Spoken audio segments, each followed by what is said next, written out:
Hello there YouTube, I am Wheelchair21 and on today's rolling review we are looking at the Bandai Tamashii Nations S.H.Figuarts Kamen Rider Kiva form.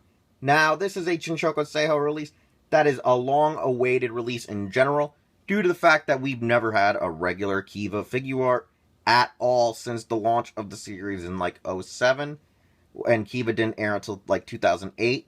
First figure art form was actually Emperor form in like 2011, 2012. And that released in the January of that year. So it's been over almost a decade and a half, almost 2 decades, since we got at least Kiva Emperor form, but no other Kiva. And that kind of does suck. I don't include Dark Kiva, even though it is just a retool of Emperor form. It is not a base Kiva form, it is a separate character. So like I said, here we finally frickin' have it. And like most Shinkocchou Seihous, this is your box. This is how it looks from the front. This is what it looks like on the side, on the top, on the other side, and your promotional images on the back.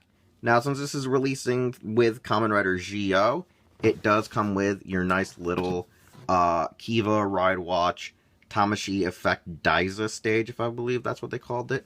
And for this to be a Tamashii stage, it actually is a little bit of a lackluster release because, if I recall, it only comes with just your base, and as it promotes here, the actual arm and stand is sold separately, which is kind of annoying since I don't have any stands, arms actually able to be used at this time since all of them are already in use. So we don't have a free mobile stand to display it with this time around. Then within our interior, we have the base Kiva body, which is your top piece usually in the layered of the Shinkocchou Seihou box. Then we have your accessory pieces. We have the opened Hell's Gate leg. We have the 5 actual additional hands. We have a little adapter piece to allow Kivat to fly freely, which you put on your normal Tamashii stage. You have your foostel holders, and then you have your 6 foostels. Down here are the arms. Up here are mostly like the attacks, the summoning the vehicles, and whatnot. However, the way that they're laid out in the actual little holders is, I think, a little different than I remembered, since I haven't watched Kiva since it originally aired, so there's that for you. Alright, here's our Kiva in its base form. Honestly, I gotta say, the figure being a Shinkocchou Seihou is really rewarding due to the fact that majority of the suit is captured in this style of figure. Honestly, it looks real well. It captures Kiva's very dark vampire look. It actually makes the actual silvers bounce. It makes the blood red body boil and the base black suit come together for a nice well package. Honestly, just by that alone, looking at it straight on, it's just spectacular. Honestly though, there are a lot of cool details about this suit, like the weird black veins running up the base body suit. You have his little anklet inspired by Kuuga, which would, I think, then inspire Wizard due to how it looks on the left leg. You have the actual Hell's Gate, which we have a replacement leg for that is already pre-opened to perform the Darkness Moon break. Honestly, I love a lot of these details. They're so beautiful, they're so wonderful, and I just really think it's spectacular.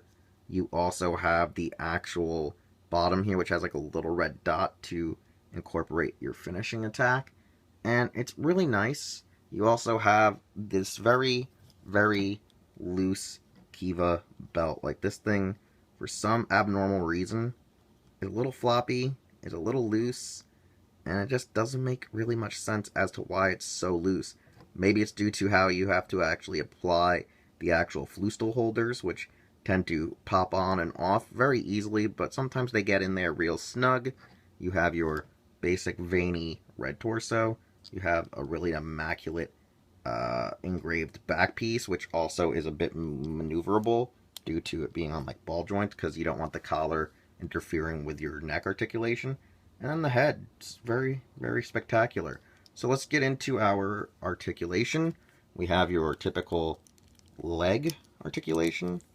You know, thigh, hip, knee, ankle, and then toe. I don't really like using the toe because they're always too stiff. There is the basic side of the right side. It's a little hindered, though, due to the Hell's Gate being a lot bulkier and a little bit of the chain detailing, which I could understand why we didn't get this figure for so long, is because of those chains. The abdomen has a special hidden feature where this part is like connected to the ab and not actually the upper torso, so when it folds in on itself, it actually like conceals it real well. I like how that's working with the actual abdominal plate. It's a really smart move. Then with our shoulders, it's similar to the blade system, where they fold out to allow full motion of your shoulder. You have your typical elbow, and you have your basic wrists. I've noticed, though, that they're very tight on the Kiva release, so I'm not going to force them to move too much, or I might snap them. And then you have your actual head articulation. So overall, I think Kiva turned out pretty swell. There's a lot of articulation in them. There's a lot of amazing details that I think a base regular figure art just could not afford to do, due to how impressively crazy this figure was, or should I say suit was, to the extent that it was just actually so cumbersome for Seiji Takawa to even move in. So yeah. So for our accessory count, we have a removable Kivat the Third with 3 points of articulation. You have the mouth, and then you have his little tiny batty wings. I really do like it. I love the gold details. I love the red accents. There's a lot of immaculate detailing and sculpting that went into this small little tiny piece just to see how it clips on. You literally just have little pegs and little feet here. Really nice, really immaculate, really cute and adorable. And I can see why a lot of people love this henshin device, because he is a character himself, but overall is really regal. Then we have our Fustels. There's 6 in total. They are able to come out of their holder. You can have them be held by the figure. I gotta say, you have your 3, I guess you would say accessory or armament arms. Garlu, Basha, and Doga. I really like these ones the most, due to the fact that the blue, green, and purple really stand out a lot better than your base red, orange, and gold. Honestly, it's just because of the shades or the hues of red. They kind of start to blend in with the actual holder themselves. And, like, unlike the Gaia memories, they don't, like, just fly out on their own. They actually hold real well to their slots, which is really appreciated. Then there is the actual opened Hell's Gate foot and leg. I've always actually liked the idea of, you know, how the way the leg opens up from the back of the calf to extend bat-like wings. It's actually really cool and very demonic looking, and a great way to kill and finish off your villain, your Fangire. I like the fact that in the show, the actual green orbs on his leg and foot glow and light up when it's executing the finishing blow. I like the fact that they blackwash the heck out of these wings. Some areas just show that they kind of cheaply brushed over it. Other areas show that they really went in, did a lot more precision and care to clean up the blackwash. But overall, it's a really nice look and feature. However, there is this weird detailing on the back. I don't know if that's supposed to incorporate a part of an attack, or if it's just some issue they had when sculpting and painting the actual design. I'm not entirely sure. It's a little weird, and I can't remember seeing this detail on the actual suit itself. So, honestly, that part is probably the wonkiest piece. But like our regular toe, it does have the weird red orb on the bottom with a real weird red circle. So, at least it's pretty damn accurate and matches with our basic Hell's Gate when it's closed and locked up. And finally, we have our basic Ride Watch stage, which if you get most of your actual Kamen Rider figure arts during Kamen Rider Go, majority of the reissues come with an actual Ride Watch Tamashii stage. However, since this is the first time Kiva is being released, he also gets to have one too.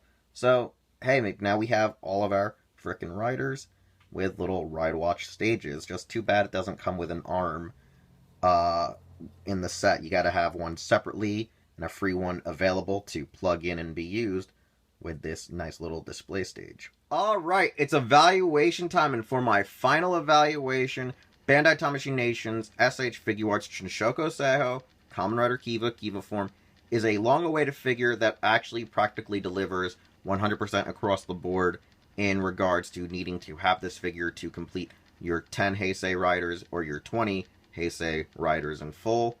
I just say the first 10, mostly because at the time of me collecting figure arts, we had almost everyone but him and Hibiki.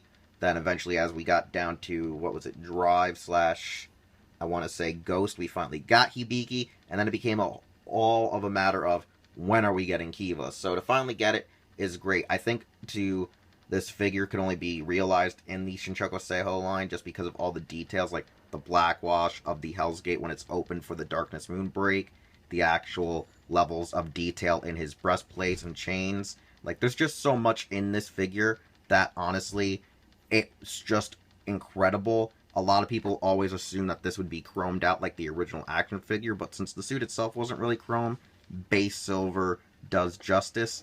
The only issues I have with the overall mold right now is just really tight toe joints and the fact that the belt itself is a little too loose. Like, it's a little floppy at times, as well as the floostal holders pop off. However, the floostals themselves stay real snug into the holder. Unlike the actual Gaia memories in the double line, those things fly out of the slots of the double driver and your maximum drive slots, whereas floostals stay in. I really do love that. And the fact that Kiva has some points of articulation is incredible.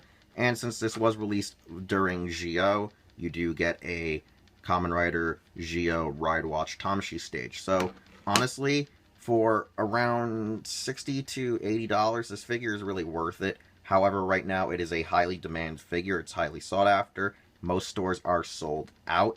And that does really suck for people who need it, either to complete the base 10, to complete the base 20, or just need it for their collection or really love Kiva. I do think Tamashii will have to reissue this down the line, like several other, Figuarts that we've had in the Shinkocchou Seihou line. Most of the main riders do get a reissue. However, now they're into that phase of doing SH Monster Arts repurposes, where it's another version or a premium paint scheme still either released at retail or on the web shops. So it's really scary on how Kiva will be repurposed or reissued in our future. So try to get it now while you still can, or just really hope and wait on that reissue if possible. However, like I said, if money is a problem, then you're going to have to sit that one out. Nevertheless, though, if you love Kiva, if you love Figuarts, please leave a like, leave a comment, and subscribe if you already haven't. I'm Wheelchair21. You can find me here on YouTube. You can find me on Twitter. You can find me on Instagram. You can find me on Facebook and over at HeroClub.com. I'll see you all next time with another rolling review and or Doyle's DVDs.